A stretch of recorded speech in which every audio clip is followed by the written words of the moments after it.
Hey everyone, Mr. Happy here, and in this video, I just want to do an overview of the Final Fantasy XVI collaboration in Final Fantasy XIV. It just began today, Tuesday, April 2nd, and it's going to be continuing until May 8th in the morning, so you got plenty of time to get the event done. And depending on how much MGP you have, you may want to make good use of that time.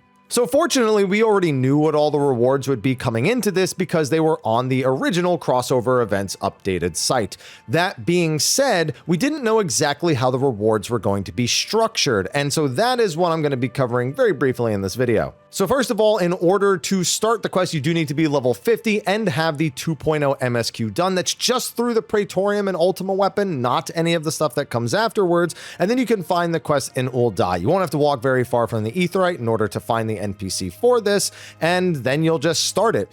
It takes about an hour at most to get through all of the cutscenes and the solo instance involved in this, very similarly to the Final Fantasy XV event. Now, upon clearing the quest, you actually receive the majority of what I would say are the most valuable rewards. You get the entire armor set that Clive is wearing, you get the Torgal mount, and you get the Torgal minion. So just completing that quest in that hour, if those are all the things that you wanted, will net you all of that. And this next part may not matter to you as much.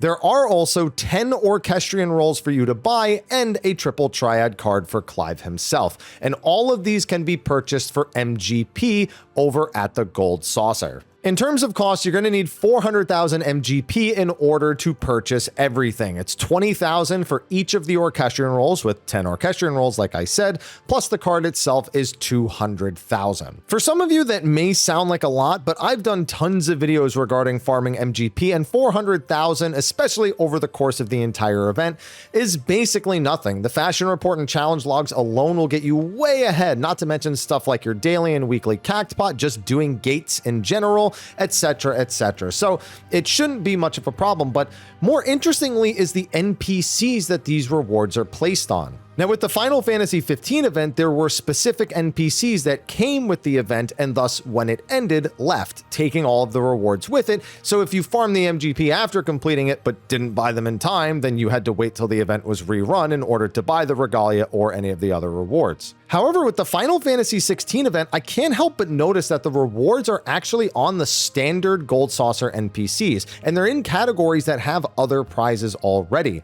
The prize claimant has it under the 4th category, and the triple triad card is on the trader and not some other NPC. So while I won't say this confirms that these items are permanently purchasable as long as you've completed the quest, it seems to be leaning in that direction. It's just such a noticeable thing that they're not on their own NPCs. So hopefully that's the case for those of you who may not have a lot of time or start the event really close to the end of the actual time that you have to do it.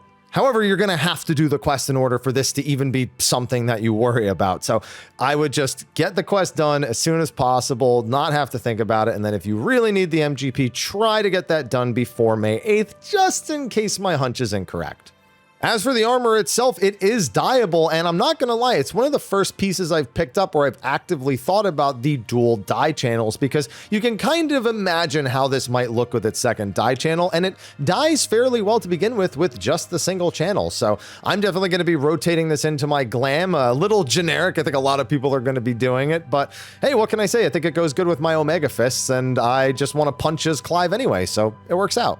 And that's all you really need to know for this event. Now I get to take a couple weeks break before the Final Fantasy XVI second DLC releases on April 18th. I will be producing some videos on that, some updated thoughts on the overall game, as well as coverage of the patch updates that we're going to be getting and bonus content that is involved with that. So if you enjoyed my 16 content on release, hopefully you'll be enjoying that as well.